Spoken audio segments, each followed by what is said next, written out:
Hello everyone, I'm Cole from the Kingdom, and today we're reviewing the world building of the Krogan. The Krogan are a fan favorite race, and for good reason. We'll start with their design and biology, and then get into their culture. So like most races in Mass Effect, they are bipedal. I know some people have a problem with this, but it doesn't really bother me. Though I sometimes wonder if they have balance issues with their huge top half and a short tail. I love their tails, they're so tiny, it's cute. I love their face design too. Like I mentioned in the video for the Turians, it's perfectly reasonable to expect aliens to have similar features to humans, such as the eyes, nose, and mouth being on the head in front of the brain. Though I wonder if it's hard for them to aim with alien weapons due to how their eyes are placed. Also, in ME3 multiplayer, did anyone else feel like some of the Krogan were standing kinda off, like their bodies were at an angle? I also like their gender differences. Just like female Turians, I don't know what it is exactly about the Krogan, but there's something feminine about them. Their head plates look more rounded and less aggressive and rough, like the males have. Turns out this head plate can be pried off relatively easily, assuming you can somehow get close enough to a Krogan and keep it still long enough to get a knife in. This thought drives them mad, and I sort of get it. I can think of a few things like that on humans I won't mention. They have 4 testes. I think that speaks for itself. They also have a strong self-regeneration ability.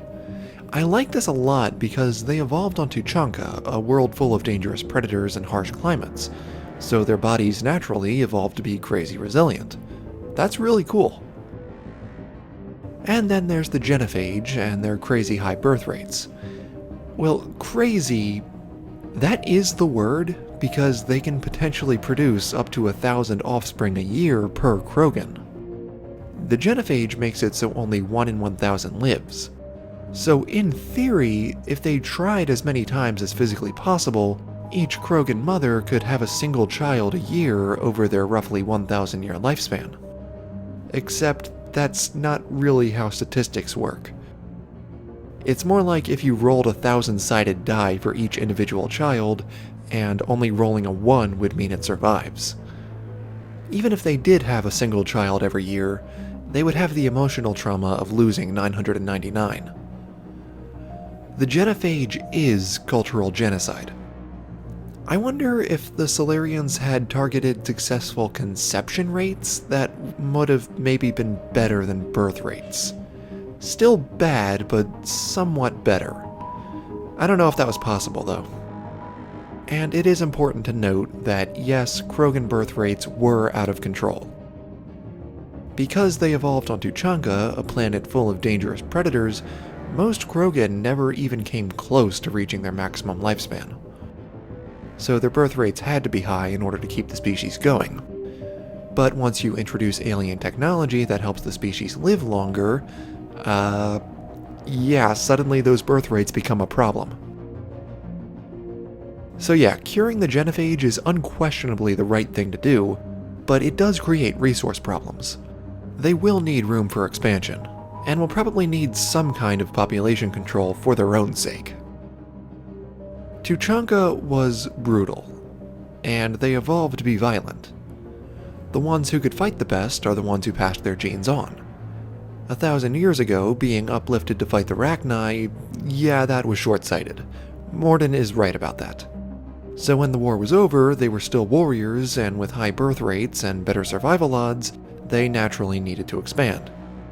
The Council could have done a lot better, but the Krogan rebellions may have been unavoidable. But then 1,000 years pass, genophage decimates the Krogan, they become a little more responsible, and now they are in a slightly better position than they were, especially if the wise women like Eve are in charge. So let's now talk about their culture. Fighting! No, but actually this makes sense. Like I said, Tuchanka was brutal. Fighting was necessary to their survival and evolution. But we also see that they could be great engineers and builders and architects, even artists and sculptors. The Krogan are far from one note. I almost want to say it's a deliberate subversion of the Planet of Hats trope. Aggressive warrior race upset about the genophage is their hat, but there's obviously so much more to them. During the series, most Krogan we see are mercenaries. Obviously, they are incredibly resilient and imposing warriors, so their services are in high demand. However, it's also probable it has to do with the fact that alien employers may not be interested in hiring them for anything else.